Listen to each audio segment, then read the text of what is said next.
Salut tout le monde, moi c'est Gabriel et voici ma camarade Louise. Aujourd'hui, on est là pour vous aider à réviser votre BIA, c'est-à-dire le brevet d'initiation aéronautique. Et plus précisément, on va parler de l'histoire et de la culture de l'aéronautique. Salut à tous. Comme l'a dit Gabriel, on va plonger ensemble dans l'univers de l'aéronautique en discutant à deux. On a préparé pas mal de choses et on va partager avec vous ce qu'on a découvert. Bienvenue dans ce nouvel épisode. Aujourd'hui, nous plongeons dans une période absolument cruciale de l'histoire de l'aviation, celle de l'avant-guerre, juste avant le début de la Seconde Guerre mondiale. Pour bien comprendre cette période, il faut se souvenir du contexte. Après l'aventure de l'aéropostale et les grands exploits de l'entre-deux-guerres, l'aviation va franchir une étape décisive. À ce moment-là, les tensions internationales montent et les grandes puissances commencent à investir massivement dans l'aviation militaire. On assiste à un double mouvement. D'un côté, les avions de ligne et les raids transcontinentaux ouvrent de nouvelles voies de communication, et de l'autre, l'aviation de guerre, elle, se prépare dans l'ombre. Dans cet épisode, nous allons donc voir comment les tout premiers bombardiers, les avions de chasse et les avions de reconnaissance commencent à voir le jour. Des appareils qui, bien sûr, annoncent les conflits à venir. Nous explorons également le rôle, vraiment crucial, de l'aviation militaire dans les stratégies de défense et de puissance des grandes nations de l'époque. Alors, restez avec nous, nous allons découvrir ensemble comment l'aviation, qui avait jusque-là été un formidable symbole de progrès, va se transformer peu à peu en un redoutable outil de domination militaire. Alors aujourd'hui, on se penche sur un texte court mais très significatif, qui aborde un moment décisif de l'histoire militaire française, la naissance de l'armée de l'air. La date clé, c'est le 2 juillet 1934. Oui, et ce qui est important de comprendre, c'est la situation d'avant. Comme le mentionne le document, l'aviation militaire française était jusqu'alors rattachée à l'armée de terre. Elle n'avait pas son indépendance. C'est ça. Elle était vue essentiellement comme une force d'appui pour les troupes au sol, pour la reconnaissance ou le bombardement tactique. Mais cette loi du 2 juillet 1934 change tout. L'aviation devient une arme à part entière, au même titre que l'armée de terre ou la marine. Et le texte souligne bien que ce n'est pas qu'un simple changement administratif. C'est un tournant stratégique majeur. On passe d'une aviation de soutien à une aviation qui est un acteur principal de la défense nationale. Exactement. Cette indépendance institutionnelle signifie que l'armée de l'air peut désormais développer sa propre doctrine, se structurer, se spécialiser pour les missions qui lui sont propres. Elle n'est plus sous la tutelle d'une autre armée qui n'a pas forcément la même vision des choses. C'est un point essentiel. Ça reflète une nouvelle perception de la guerre, une vision qui s'impose dans les années 30. Le ciel devient un véritable champ de bataille, peut-être même le plus important. C'est une révolution dans la pensée militaire de l'époque. Tout à fait. Et forte de cette nouvelle autonomie, l'armée de l'air s'oriente alors vers l'innovation et la modernisation. Le texte le dit bien, elle est consciente des enjeux à venir. On sent bien la pression de la situation internationale de l'époque. Oui, on est en pleine montée des périls en Europe. Cette modernisation était une course contre la montre. Cette autonomie a permis de lancer des programmes d'avions de chasse et de bombardiers modernes, même si tout n'a pas été prêt à temps pour 1940. Donc, en résumé, les points clés à retenir de ce document sont assez clairs. Premièrement, la date du 2 juillet 1934 marque la naissance de l'armée de l'air française comme branche indépendante. Et deuxièmement, ce changement n'est pas seulement symbolique. Il représente une évolution stratégique fondamentale, reconnaissant le rôle crucial de la puissance aérienne dans la guerre moderne, et donnant à la France les moyens, du moins sur le papier, de se préparer aux conflits futurs. Alors, aujourd'hui on se penche sur la situation des forces aériennes en Europe au milieu des années 1930, et plus spécifiquement sur le contraste entre la France et l'Allemagne. Oui, une période cruciale qui prépare le terrain pour la Seconde Guerre mondiale. Alors commençons par la France. Quelle était la situation de son armée de l'air à ce moment-là ? En 1935, la France disposait d'environ 1500 appareils. Il s'agissait surtout de bombardiers légers et de chasseurs, comme les Dewatine D500. Leur mission principale était la défense du territoire et la reconnaissance. D'accord, donc une posture plutôt défensive. Et il est précisé que, bien que la France investisse dans la modernisation, certains de ces avions commençaient déjà à être dépassés technologiquement. C'est un détail important. Très important, surtout quand on regarde ce qui se passe de l'autre côté du Rhin. À la même époque, l'Allemagne, qui était pourtant soumise au traité de Versailles, lui interdisant d'avoir une aviation militaire, reconstruisait sa force aérienne en secret. Et ce secret n'a pas duré. Il y a eu un tournant majeur en février 1935, n'est-ce pas ? Exactement. Le 26 février, Adolf Hitler annonce officiellement la création de la Luftwaffe, l'armée de l'air allemande. C'est un acte de défi majeur. qui lance une accélération fulgurante de leur programme de réarmement aérien. Et les chiffres montrent bien cette accélération. En à peine 2 ans, en 1937, l'Allemagne passe à plus de 5000 avions. C'est un écart énorme qui se creuse. Un écart non seulement en nombre, mais aussi en technologie et en doctrine d'emploi. L'Allemagne développe des avions qui deviendront tristement célèbres. Le chasseur Messerschmitt Bf-109 et le bombardier en piqué Junkers Ju-87, plus connu sous le nom de Stuka. Et ce n'est pas tout. Ils mettent au point des tactiques de guerre innovantes, comme le Blitzkrieg ou guerre éclair, qui coordonnent l'aviation avec les forces terrestres pour des offensives rapides et dévastatrices. La Luftwaffe n'était pas juste une collection d'avions, c'était une arme stratégique. C'est le point central, en effet. Cette disparité, ce fossé technologique, numérique et stratégique entre la France et l'Allemagne, donnait à la Luftwaffe un avantage considérable.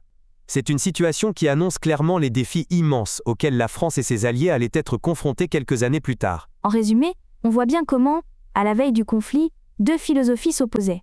Une France sur la défensive avec un matériel vieillissant, et une Allemagne revancharde qui se dote à marche forcée d'un outil aérien offensif et moderne. Un déséquilibre qui aura des conséquences tragiques. Alors aujourd'hui, on se penche sur un document qui dresse un panorama de l'armée de l'air française juste avant le début de la Seconde Guerre mondiale. Le texte nous présente une sélection des principaux appareils en service ou en développement à cette époque, classés par catégorie, chasseurs, bombardiers et avions de reconnaissance. C'est un sujet fascinant. On entend souvent que l'aviation française était dépassée en 1940, mais la réalité est plus nuancée. Commençons par les chasseurs, qui étaient en quelque sorte le fer de lance de l'armée de l'air. Absolument. Le document met en avant 3 modèles principaux. D'abord, le Dewatin D520, considéré comme le meilleur chasseur français de l'époque. C'était un monoplan moderne, tout en métal, avec un moteur hispano-suiza de 860 chevaux et un armement solide, un canon de 20 mm et 2 mitrailleuses. À l'opposé, on avait le Morane Saulnier MS-406, qui était le chasseur le plus répandu au début du conflit, mais déjà considéré comme dépassé techniquement, malgré une puissance moteur similaire. Et enfin, l'Arsenal VG-33, un chasseur léger et rapide qui semblait très prometteur, mais qui est arrivé trop tard et en trop petit nombre. C'est intéressant de noter que le D520 et le MS-406 avaient des moteurs de même puissance, 860 chevaux. La différence de performance devait donc venir de l'aérodynamisme et de la conception de la cellule. Le D520 était bien plus moderne. Le cas du VG-33 illustre bien le drame de l'industrie française de l'époque. De bonnes idées, mais une production qui n'a pas suivi à temps. C'est ça. Passons aux bombardiers. On trouve le Lioré et Olivier Léo 45, un bombardier moyen bimoteur, réputé pour sa stabilité et sa précision. Il était assez moderne, avec des moteurs Gnome Rhône de 1200 chevaux et une capacité d'emport de 1000 kg de bombes. Ensuite, il y a le Breguet 693, un avion plus spécialisé dans l'attaque au sol et le bombardement léger. Plus petit, il emportait jusqu'à 500 kg de bombes. On voit bien les 2 doctrines d'emploi. Le Léo 45 pour des frappes un peu plus en profondeur, et le Breguet 693 pour le soutien rapproché des troupes au sol, une mission extrêmement dangereuse face à la défense anti-aérienne allemande, la Flak. Exactement. Enfin, la catégorie des avions de reconnaissance est un peu plus hétéroclite. Le document mentionne le Poté 540 et le Breguet 27, tous deux décrits comme des avions de reconnaissance et de bombardement léger. Le Poté pouvait même emporter 1000 kg de bombes, ce qui est conséquent. Et puis il y a une petite curiosité, le Morane Saulnier MS 225, classé ici mais décrit comme un chasseur léger, principalement utilisé pour l'entraînement. Oui, cette classification du MS 225 est un peu étrange. Ça montre peut-être que des appareils plus anciens ou moins performants étaient réaffectés à des missions secondaires, comme l'entraînement ou la reconnaissance, faute d'avions spécialisés en nombre suffisant. C'est assez révélateur de l'état des forces. En conclusion, le document souligne que malgré des efforts de modernisation et quelques appareils très performants comme le D520, l'armée de l'air française présentait un tableau très contrasté. La variété des modèles, certains déjà obsolètes, et les retards de production ont été des faiblesses critiques. Oui, le principal enseignement, c'est que la France n'était pas sans ressources technologiques, mais elle a été surprise par la vitesse et l'ampleur de l'offensive allemande. Face à une Luftwaffe standardisée, nombreuse et aguerrie, ces appareils, même les meilleurs, se sont révélés insuffisants. C'est l'histoire classique d'une préparation trop lente face à une menace imminente.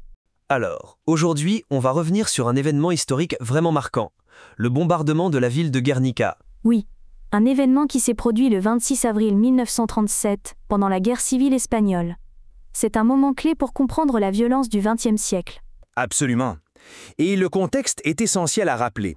Guernica, une ville du Pays basque, a été bombardée par des forces étrangères en soutien aux nationalistes de Franco.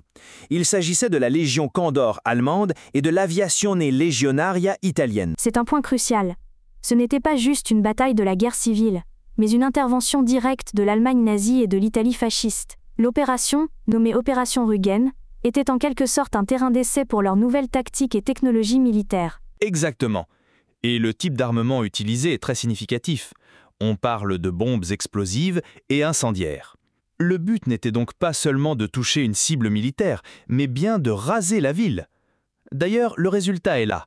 Environ 70% des bâtiments ont été détruits. 70%, c'est énorme. On imagine la dévastation. L'attaque s'est déroulée en plusieurs vagues, ce qui a maximisé la terreur et les dégâts. Le bilan humain est effroyable. Le texte donne une fourchette assez large, entre 126 et 1654 morts. Cet écart s'explique par la difficulté de compter les victimes dans le chaos, mais dans tous les cas, on parle de centaines, voire de plus d'1 millier de morts, principalement des civils. Oui, sans oublier les plus de 800 blessés. C'est ça qui a profondément choqué l'opinion internationale à l'époque. Le fait de cibler délibérément une population civile qui n'était pas directement engagée dans les combats. C'est devenu un symbole en fait. Le symbole de la brutalité de la guerre moderne et de la violence aérienne contre les civils. Et ce symbole a été immortalisé d'une manière assez spectaculaire. Tu penses bien sûr au tableau de Picasso. C'est impossible de dissocier l'événement de l'œuvre d'art. C'est d'ailleurs précisément ce bombardement qui a inspiré Pablo Picasso à peindre sa célèbre toile, Guernica. Oui, cette immense peinture en noir et blanc qui représente toute la souffrance, la peur et la mort. C'est une dénonciation universelle de la guerre. L'œuvre a fait le tour du monde et a sans doute plus fait pour la mémoire de Guernica que n'importe quel rapport historique. C'est un bon point. L'art a servi de témoignage et d'alerte. Pour résumer donc, Guernica est à la fois une tragédie humaine, un test militaire pour les puissances de l'Axe avant la Seconde Guerre mondiale, et une source d'inspiration pour l'une des œuvres d'art les plus puissantes du XXe siècle. Alors, aujourd'hui, on analyse un texte très intéressant sur une année absolument charnière pour l'aviation, 1939. C'est présenté comme un moment de bond technologique majeur. Oui, et c'est un excellent résumé. Juste avant que le monde bascule dans la Seconde Guerre mondiale, on assiste à une concentration d'innovations qui vont littéralement changer la face de l'aéronautique. Le premier événement, et c'est sans doute le plus spectaculaire, c'est le premier vol du Henkel 178, le tout premier avion à réaction. Ça se passe le 27 août 1939 en Allemagne.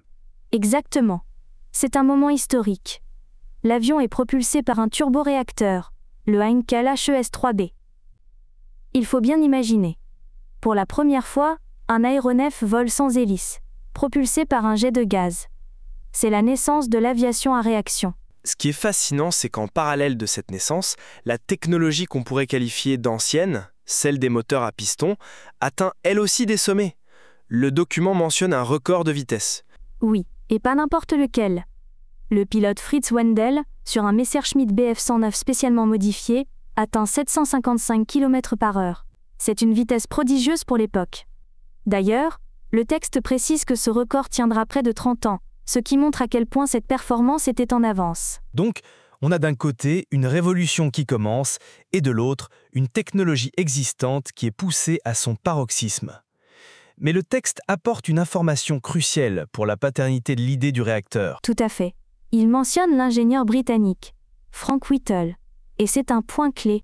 Whittle avait déposé le brevet du turboréacteur dès 1930, soit 9 ans avant le vol du Henkel. L'idée théorique et les bases étaient donc britanniques, mais ce sont les Allemands qui ont été les premiers à faire voler un prototype. Ça illustre bien la course à l'innovation technologique qui se jouait en Europe à ce moment-là. Les idées circulent, ou en l'occurrence sont développées en parallèle, et la mise en application devient un enjeu stratégique. C'est exactement ça. On voit bien la différence entre le concept et la réalisation industrielle et expérimentale. L'un a eu l'idée, l'autre l'a fait voler en premier.